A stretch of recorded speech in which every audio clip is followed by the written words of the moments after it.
Hello students and welcome back. आज हम discuss करने वाले हैं हमारे साइंस के chapter measurement of length and motion के बैक साइज क्वेश्चन नंबर 9 को। वेल इस क्वेश्चन के अंदर हमको दो ऐसे एग्जांपल्स देने हैं हमारे डिफरेंट मोशंस के, जैसे कि हमें लीनियर मोशन के, सर्कुलर मोशन के और ऑक्सीलेटरी मोशन के दो एग्जांपल्स देने हैं।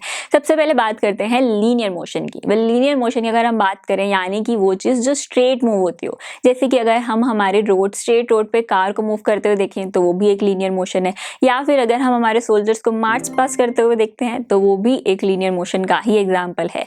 वही अगर हम सर्कुलर मोशन की बात करें तो उसमें हम मैरी गो राउंड जो पार्क में देखते हैं वो हमारा एक बहुत अच्छा एग्जाम्पल है।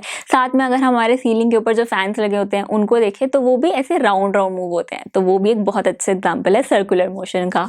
वही अगर हम ऑक्सीलेटरी मोशन की बात करें तो यानी कि जैसे कि जो आगे और पीछे 2 and 4 मूव होते हैं, जैसे कि हमारा पेंडुलम वो भी ऐसे ही मूव होता है, या फिर अगर हम बात करें हमारे स्विंग्स की तो वो भी तो ऐसे 2 and 4 ही मूव होते हैं। तो स्टूडेंट्स ये तो थे हमारे कुछ एग्जांपल्स हमारे डिफरेंट टाइप्स ऑफ मोशन के, और साथ में ये था हमारा 9th क्वेश्चन। 10th क्वेश्चन हम डिस्कस करेंगे हमारे नेक्स्ट लेक्चर में, but you don't forget to visit written solutions as well. Stay tuned. आपको ये वीडियो बहुत पसंद आया होगा, तो इसी तरह से इंटरेस्टिंग तरीके से अगर आप सारे कॉन्सेप्ट्स, थ्योरीज, डिफरेंट चैप्टर समझना चाहते हैं तो डाउनलोड करिए पीयूस्टैक ऐप, क्योंकि इस ऐप पर आपको बहुत कुछ मिलेगा। सैम्पल पेपर्स हो, टिप वीडियोस हो, different lectures, back exercise solutions, बहुत कुछ। So what are you waiting for? Download PuStack app.